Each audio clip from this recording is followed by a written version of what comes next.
तो हम लोग क्या पढ़ रहे थे? प्रक्षेप्य गति, प्रोजेक्टाइल मोशन। प्रक्षेप्य गति यानी प्रोजेक्टाइल मोशन परिभाषा कल बताए थे। ध्यान से देखो, इधर ये हो गया एक्स अक्ष और ये हो गया वाई अक्ष, हो गया ना। और यहाँ पे क्या हो जाएगा? मूल बिंदु, हो गया ना। तो जब किसी पिंड को ऊर्ध्वाधर प्रारंभिक वेग से ऊर्ध्वाधर दिशा से किसी भिन्न दिशा में इस प्रकार फेंका जाए कि वह ऐसे गुरुत्वीय त्वरण के अंतर्गत क्या करता है? गति करने लगता है, जिससे उस ऐसे गुरुत्वीय त्वरण के अंतर्गत गति करता है कि वह एक वक्राकार पथ बनाता है। ठीक है, और इस गति को हम क्या कहेंगे? प्रक्षेप्य गति। जब किसी पिंड को प्रारंभिक वेग के किसी ऊर्ध्वाधर दिशा से किसी भिन्न दिशा में इस प्रकार फेंका जाता है कि जब फेंक दिया जाता है तो वह ऐसे गुरुत्वीय त्वरण के अंतर्गत गति करता है जिससे उसका पथ कैसा हो जाता है? वक्राकार हो जाता है। तो इस प्रकार की गति को हम क्या कहेंगे? प्रक्षेप्य की गति, प्रक्षेप्य गति। ठीक है ना। अब देखो, इधर हम क्या बताए थे? ये देखो, जिस एंगल के साथ भुजा जुड़ी होती है, मतलब क्षैतिज, ये वाली भुजा बताओ क्या कहलाएगी? क्षैतिज भुजा। और ये वाली ऊर्ध्वाधर, तो बताओ क्षैतिज में हम बताए थे, क्षैतिज में बताए थे क्षैतिज घटक। और क्षैतिज घटक क्या बताए थे? U cos theta. मतलब क्षैतिज घटक को किससे दर्शाएंगे?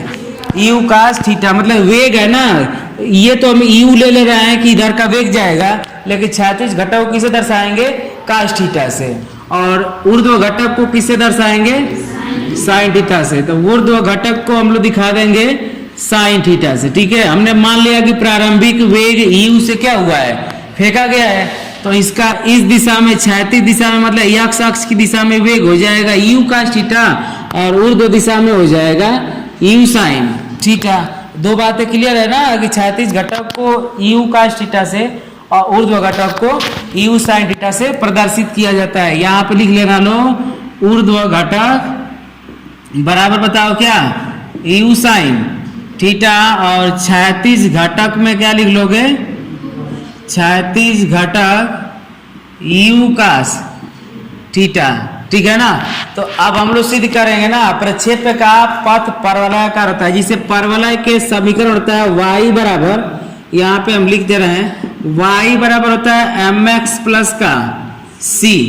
जब ये परवलय के आकार का इसका पथ बन रहा है तो हमें सिद्ध करना जरूरी है। सिद्ध करने के लिए आता है कि सिद्ध कीजिए कि प्रक्षेप्य का पथ, ये जो पथ है, ठीक है, वो पथ कैसा होता है? परवलयाकार होता है। परवलयाकार का मतलब y बराबर mx प्लस c के रूप में अगर समीकरण को अगर सिद्ध कर देंगे तो ये सिद्ध हो जाएगा कि प्रक्षेप्य का पथ कैसा है? परवलयाकार है। ठीक है। अच्छा बताओ, पिंड इधर की दिशा में फेंका जाता है, बताओ इधर की दिशा में जाएगा तो बताओ किस वेग से जाएगा? यू साइन थीटा से। और इस दिशा में जाएगा तो यू कास थीटा से। बताओ। अच्छा, एक बात और ध्यान देना, इस दिशा में जाएगा तो यक्स दूरी तय कराएगा, क्योंकि यक्स अक्ष पे जा रहा है। और इस दिशा में जाएगा तो वाई दूरी तय कराएगा, क्योंकि वाई दिशा में जा रहा है। ठीक है। तो हम फार्मूला पढ़े हैं, जब किसी पिंड को ऐसे ऊर्ध्वाधर ऊपर की ओर फेंका जाता है तो गति का समीकरण S बराबर यू टी प्लस का हाफ जी टी का स्क्वायर। जब वस्तु को ऊपर फेंका जाता है तो फार्मूला में माइनस लगता है, और जब वस्तु नीचे ऊपर से नीचे आती है तो फार्मूला में क्या लगता है?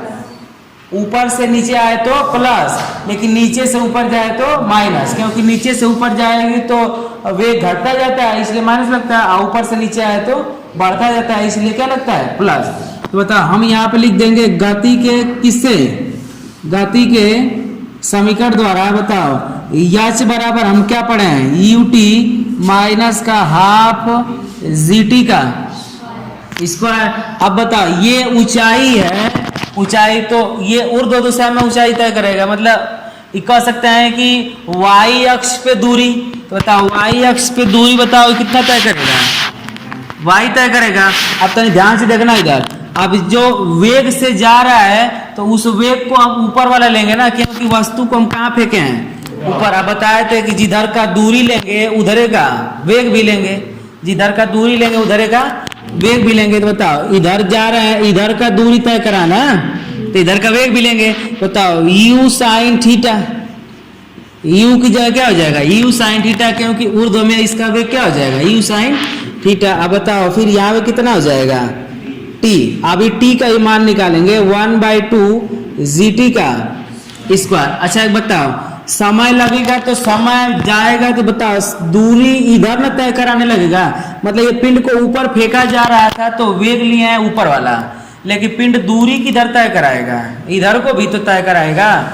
जब इधर को तय कराएगा भैया तो दूरी कितना, x मीटर, और किस वेग से जाएगा, तो बताओ समय बराबर फार्मूला बताओ क्या होता है, समय बराबर दूरी बट्टा चाल। आज जब भी प्रक्षेप्य का परस ऐसे वाली दूरी निकालना लो तो समय बराबर दूरी बट्टा चाल से ही समय बराबर कितना हो जाएगा, दूरी बट्टा चाल। बताओ समय कितना, हमने मान लिया यहाँ से यहाँ तक कितना समय लगा है, t।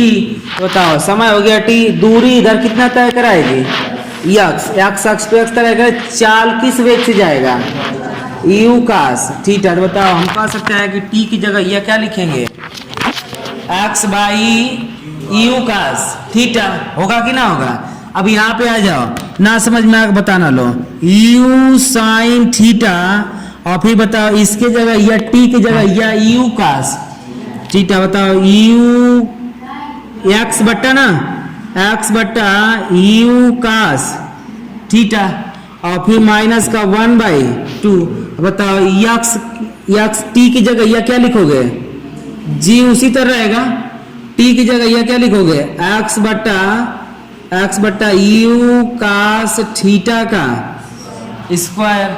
अब तक एक बात ध्यान दो, u से u कट जाएगा। बताओ y बराबर हाई साइन थीटा बट्टे कास थीटा को क्या लिखेंगे, tan थीटा। x को आगे लिख दे रहे हैं और साइन थीटा बट्टे कास थीटा को tan थीटा। यहाँ पर ना किसी को दिक्कत है, और माइनस का 1/2, इसका वर्ग तोड़ोगे तो आएगा कितना, x स्क्वायर, अब बट्टे में बताओ u square cos square theta. अच्छा बताओ इतने ध्यान से देखो, इस वाले समीकरण को देखो और इस वाले समीकरण को देखो, y बराबर mx प्लस का c, तो y बराबर 10। प्रवणता जो पढ़ाए हैं हम किसमें, समतल वृत्तीय गति में, अरे समतल वाली गति, रिजु रेखीय पथ में गति का ढाल या प्रवणता m बराबर बताए थे क्या होता है, tan थीटा, तत्कालिक त्वरण और तत्कालिक वेग में यम जो होता है वो किसके प्रदर्शित करता है, tan थीटा को। यानी प्रवणता होती है, प्रवणता को किससे दर्शाते हैं, tan थीटा से और यम से भी।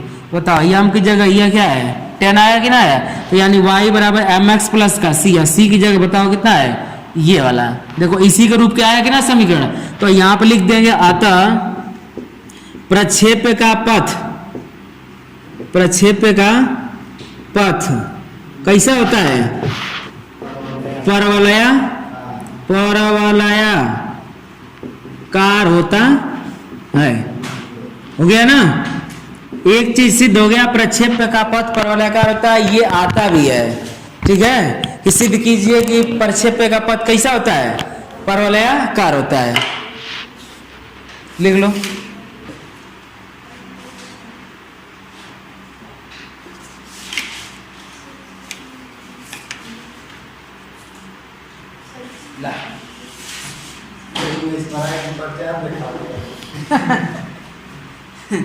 नहीं कर रहा इस राइट पर चाहे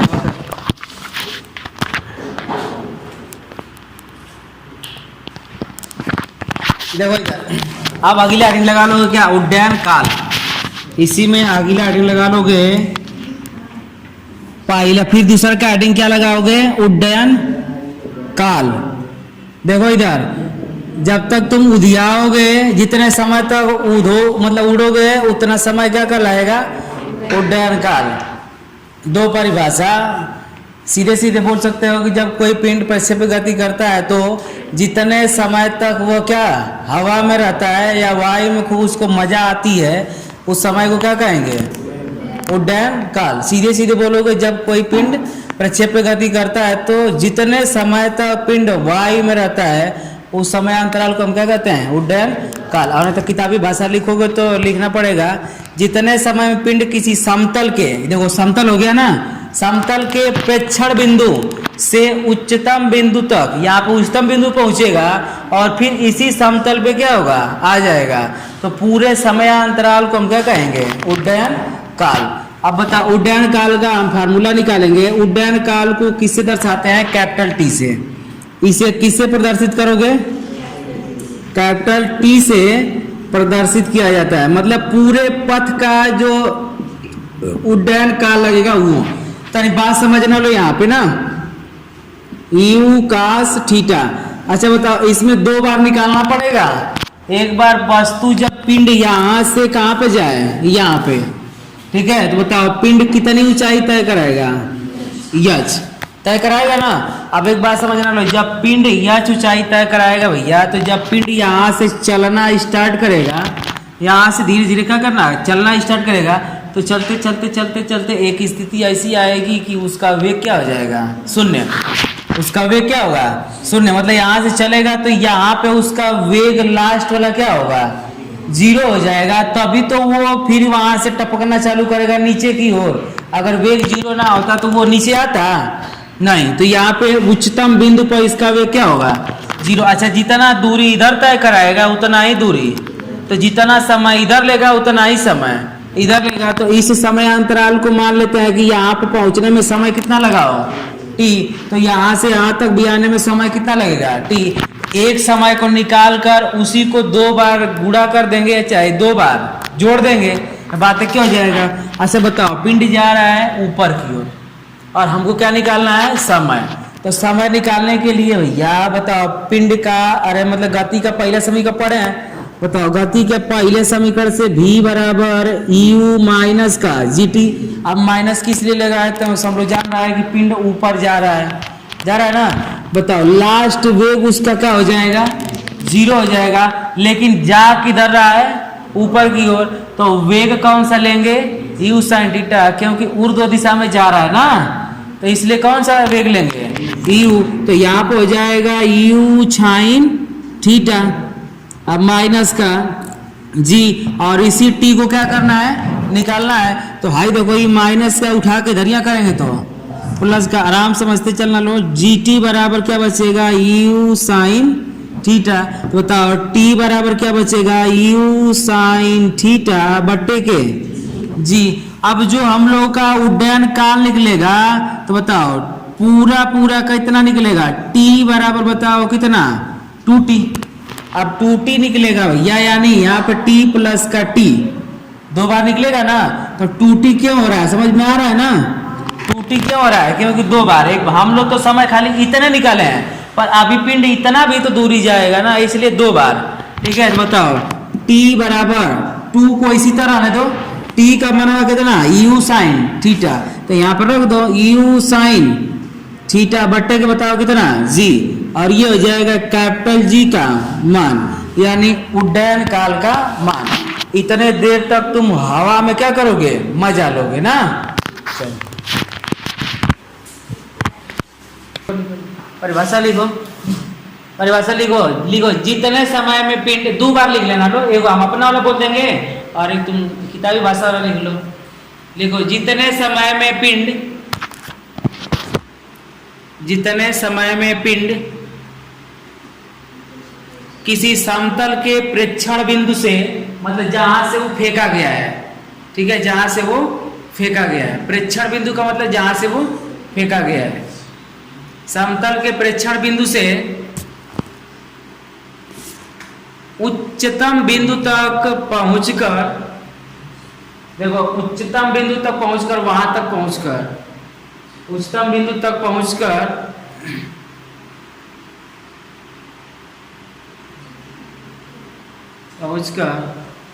परवलय पथ द्वारा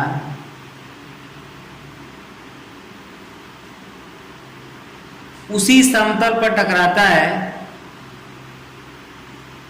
उसी समतल पर टकराता है।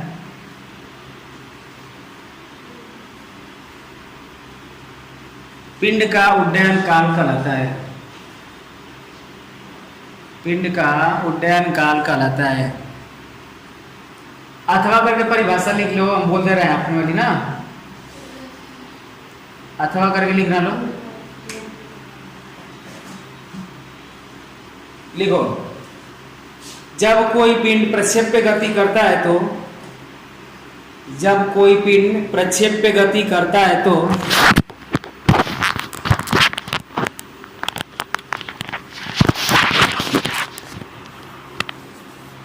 पिंड जितने समय तक वायु में रहता है या पिंड जितने समय तक हवा में रहता है, पिंड जितने समय तक हवा में रहता है,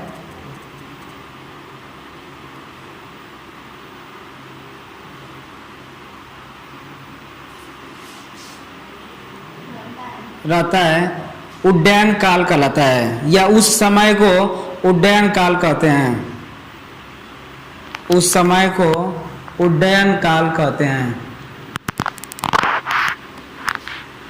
हो गया ना, लिख लो।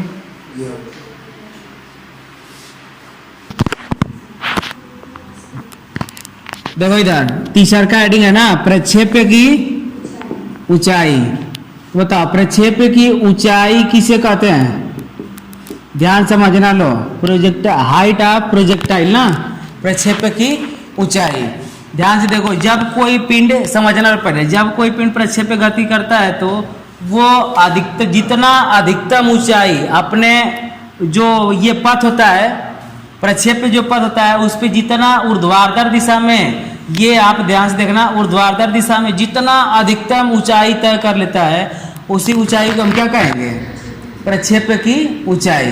तो परिभाषा में क्या लिखोगे बताओ? जब कोई पिंड, मेरी वाली परिभाषा किताबी भाषा नहीं, जब कोई पिंड प्रक्षेप्य गति करता है तो प्रक्षेप्य पथ पर, प्रक्षेप्य पथ पर जितना अधिकतम ऊर्ध्वाधर, जितना ऊर्ध्वाधर दिशा में जितना अधिकतम ऊंचाई क्या करता है? तय करता है, उसी ऊंचाई को प्रक्षेप्य की ऊंचाई कहते हैं। हो जाएगा ना? अब बताओ इसे किससे प्रदर्शित करेंगे? यच से। इसे यच से प्रदर्शित करते हैं क्योंकि हाइट है, और हाइट को किससे प्रदर्शित करेंगे? यच से। बताओ यच का फार्मूला ऊपर निकालने के लिए, क्योंकि हमें समय का मालूम नहीं है, ठीक है। बताओ फार्मूला हमने पढ़े हैं, बताओ तीसरे के समीकरण द्वारा v स्क्वायर बराबर u स्क्वायर माइनस का 2g यच पढ़े है ना? बताओ। अच्छा बताओ, जब यहाँ पे पिंड पहुंचेगा तो उसका वेग क्या होगा? 0। तो बताओ यहाँ पे पिंड का वेग बताओ क्या हो जाएगा? 0। लेकिन पिंड जा रहा है ऊर्ध्वाधर दिशा में ही, तो जिस दिशा में जा रहा है उधर का वेग भी लेंगे। तो इधर की ओर जा रहा है तो इधर का वेग कितना? u sine theta. बताओ यहाँ पे बताओ क्या लेंगे? u sine theta. u का स्क्वायर है तो u का भी क्या हो जाएगा? स्क्वायर, और फिर माइनस का 2g यच, माइनस का 2g यच है, इधर कर देंगे तो प्लस का, तो बताओ 2g यच बराबर u square sine square theta. अब बताओ हाई सब गुणे में उधर जाएगा तो भागे में, यानी बताओ यच बराबर क्या आएगा? u square sine square theta by बताओ कितना? 2g। हो गया ना? अब यहाँ पे एक बात समझना लो, यहाँ पे निकलेगी मैक्सिमम हाइट, मतलब कब उच्चतम, सबसे ज्यादा कब इसकी हाइट होगी, मतलब किसी वस्तु को जब प्रक्षेप्य गति कराओगे तो वो कब पूरा हाइट, मतलब सबसे ज्यादा ऊंचाई तय करेगा। अब ये किस बात पे निर्भर करता है? थीटा के साथ पे। किस बात पे निर्भर करता है? थीटा पे, क्योंकि ये जो g है वो नियतांक होता है।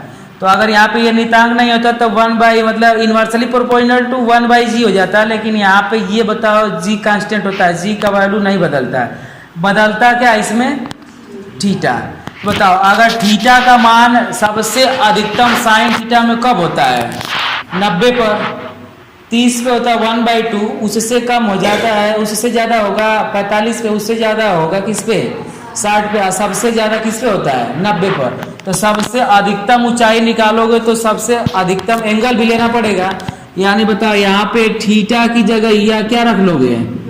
90, और यहाँ पर निकलेगा अधिकतम ऊंचाई। क्या निकल कर आएगा? अधिकतम ऊंचाई। तो अधिकतम ऊंचाई का मतलब यहाँ पे लिखोगे h मैक्सिमम। मैक्सिमम का मतलब क्या हो जाएगा? h max. बताओ यहाँ पे हो जाएगा यू स्क्वायर साइन स्क्वायर, बताओ कितना 90, अब बट्टे के आ जाओ कितना 2g, यानी एच मैक्स कितना निकलेगा यू स्क्वायर साइन 90 की वैल्यू जी। बताओ अगर किसी पिंड का अधिकतम ऊंचाई ज्ञात करने के लिए बोले अधिकतम ऊंचाई, तो डायरेक्ट लगा लेंगे एच मैक्सिमम बराबर यू स्क्वायर बट्टा कितना 2g। हमें साइन थीटा से मतलब नहीं रहेगा, जब अधिकतम को देगा तब। हो गया कि ना हो गया? चलो परिभाषा लिख लो।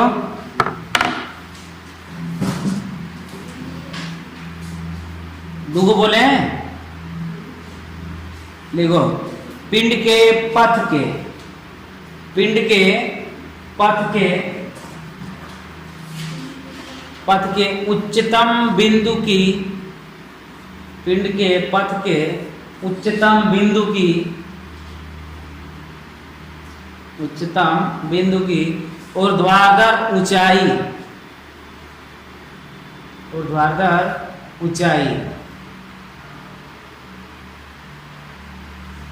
प्रक्षेप्य की ऊंचाई कहलाती है, प्रक्षेप्य की ऊंचाई कहलाती है।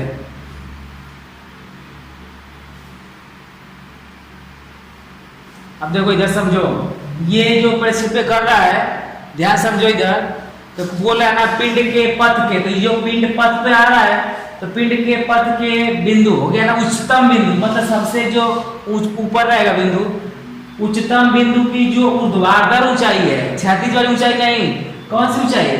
ऊर्ध्वाधर ऊंचाई को ही हम क्या कहते हैं? प्रक्षेप्य की ऊंचाई। अब इसमें डबल दो परिभाषा लिखने की जरूरत नहीं है, ये को याद रखना मान लो कि जब कोई पिंड प्रक्षेप्य गति करता है तो वो जितना अधिकतम ऊंचाई तय कर लेता है, उस ऊंचाई को हम क्या कहते हैं? प्रक्षेप्य की ऊंचाई। ये याद रखे रहना लो, उतार लो इधर देखो। अगला है प्रक्षेप्य का परास, अगले आगे लगा लोगे प्रक्षेप्य का परास। चौथा हेडिंग हो जाएगा ना प्रक्षेप्य का परास, रेंज ऑफ प्रोजेक्टाइल। इसे किसे प्रदर्शित करेंगे? आर से। इसे आर से प्रदर्शित करते हैं क्योंकि इसे किसे लिखते हैं? रेंज, ठीक है, रेंज ऑफ प्रोजेक्टाइल, प्रक्षेप्य का परास, इसे आर से प्रदर्शित किए हैं। हो गया ना? अब देखो प्रक्षेप्य का परास किसे कहेंगे कि देखो यहां से यहां तक पिंड यहां तक गया है, तो यहां तक तो हम समय निकाल लिए हैं, यहां से यहां तक पिंड गया है तो हम समय निकाल लिए ना यहां तक। तो जो पिंड मतलब यहां से यहां तक समय क्या कहलाया? उड्डयन काल। तो उड्डयन काल के दौरान पिंड जितनी क्षैतिज दूरी तय कर लेता है, उसी क्षैतिज दूरी को हम क्या कहते हैं? प्रक्षेप्य का परास। तो यहां से यहां तक ध्यान से देखना, यहां से यहां तक जितना दूरी तक विस्थापित हो जाएगा, मतलब उड्डयन काल के दौरान जितना अधिकतम क्षैतिज दूरी में, क्षैतिज दिशा में जितनी दूरी तय कर लेगा, उसी दूरी को हम क्या कहेंगे? प्रक्षेप्य का परास, प्रक्षेप्य का परास। तो इसे किससे प्रदर्शित करते हैं? आर से। और दूरी बराबर क्या होता है? चाल गुणे समय। दूरी बराबर क्या होता है? चाल गुणे समय। दूरी बराबर चाल गुणते समय। अच्छा अब बात आई यू कास थीटा की, क्योंकि अब तक चल रहे थे यू साइन थीटा, क्योंकि सब हरदम पिंड को कहाँ गति कराते थे? ऊपर। लेकिन अब पिंड की गति कहाँ हो रही है? नीचे, क्योंकि इधर जा रहा है, लेकिन जिधर का दूरी लेते हैं उधर का वेग लेते हैं, तो इधर ना दूरी तय करवा रहे हैं, ये जो तय कराएगा अब कितना हो जाएगा? आर। हो गया ना? तो रेंज हो जाएगी, बताओ कितना? आर। चाल बताओ किस चाल से जाएगा? यू कास थीटा से। और उड्डयन काल, समयांतराल जो उड्डयन काल है वो कितना लगा हुआ है? 2t ना 2u साइन थीटा अपान के बताओ कितना? जी। उड्डयन काल ये ना लगा था, उड्डयन काल का फार्मूला हो गया। अब बताओ r बराबर इसका गुणा कराओगे तो 2 आगे हो जाएगा भैया, u का u में गुणा होगा तो u square sine theta into cos theta. अब बटे बताओ क्या जी, लेकिन अब इसको u को आगे करा दो, अगर इसको पीछे करा दो तो ध्यान समझना लो, फार्मूला बैठेगा u को आगे करा दोगे इसको पीछे तो बताओ 2 sine theta into cos theta को हम लिख देंगे काश 2 थीटा। फार्मूला होता है ना, 2 को अगर पीछे कर देंगे तो 2 sine theta into cos theta को हम क्या लिख लेंगे काश साइन 2 थीटा। तो बताओ यहाँ पे फार्मूला सब लोग जानता है, चूंकि साइन 2 थीटा बराबर कितना 2 साइन थीटा इंटू काश, तो इस जगह यह पूरा कितना लिख सकते हैं साइन 2 थीटा। बताओ यहाँ पे हो जाएगा बताओ r बराबर u square 2 sine theta into cos theta upon g. तो r बराबर बताओ u स्क्वायर आने दो, इस पूरे की जगह कितना लिखेंगे साइन 2 थीटा और बट्टे के जी, यहां से क्या निकल कर आएगा रेंज प्रोजेक्टाइल का और प्रक्षेप्य का परास। अब तनी एक बात समझो हो रही कि ये दूरी कब ज्यादा तय कराएगा, मतलब तुम लोग भी जैसे मान लो क्रिकेट खेलते हो, क्रिकेट देखते हो लोग, ठीक है, तो कितने एंगल पे मारोगे कि सबसे अधिकतम दूरी तय कराएगा। दिन भर क्रिकेटर फेर में रहते हो सब, अब बताओ कितने एंगल पे मारोगे कि सबसे अधिकतम जाकर दूरी तय कराएगा, मतलब चौका छक्का बहुत तेज जाएगा ना, कितने एंगल पे मारोगे, क्योंकि अधिकतम किस बात पे निर्भर करेगा थीटा के साथ ना, तो थीटा के जब साथ निर्भर करेगा भैया तो जी कांस्टेंट वैल्यू है ये है, तो हमारा ये रेंज किस बात पे निर्भर कर रहा है थीटा पे। आप भी बताया साइन थीटा में सबसे अधिकतम वैल्यू किसकी 90 की, तो यहाँ पे तुम 90 रखोगे तो 180 कर देगा क्योंकि 2 से गुणा हुआ है, तो वहां पे कितना रखना पड़ेगा 45, यहाँ पे कितना रखना पड़ेगा 45, मतलब तुम अगर 90 अंश पे बॉल मार रहे हो क्रिकेटर खेल रहे हो भैया तो सबसे अधिकतम दूरी तय कराएगा ना, ठीक है, क्योंकि यहाँ 45 रखोगे तो 45 गुना के 90, यानी कह सकते हैं कि आर मैक्सिमम वैल्यू कब देगा जब थीटा हो जाएगा कितने अंश का। देखो खूब अगर ऊपर फेंकोगे तब बहुत तेज नहीं जाएगी, खूब उसके नीचे फेंकोगे तब बहुत तेज नहीं जाएगी, लेकिन 45 अंश के एंगल में फेंक दोगे तो वो बहुत तेज जाकर दूर गिरेगी, ठीक है ना। तो यहाँ पे हो जाएगा बताओ u स्क्वायर साइन 2 गुणते 45 भागे जी, यानी r मैक्सिमम वैल्यू बताओ u स्क्वायर साइन 45 गुना के 90 अब बट्टा के जी, और ये r मैक्सिमम वैल्यू बताओ 90 का वैल्यू बताओ कितना जी, अरे 90 के वैल्यू कितना 1। मतलब अगर कोई पूछ लेगा सीधे सीधे अगर पूछेगा कि पिंड का सबसे अधिकतम परास ज्ञात कीजिए, तो अधिकतम परास के लिए फार्मूला क्या लगाओगे u स्क्वायर अपान जी, हो गया ना। चलो ये खत्म हुआ, अब आगे खाली नाव नदी बचा हुआ है, नाव नदी, ठीक है, एक क्लास में वो भी खत्म हो जाएगा, नाव नदी और सापेक्षिक वेग।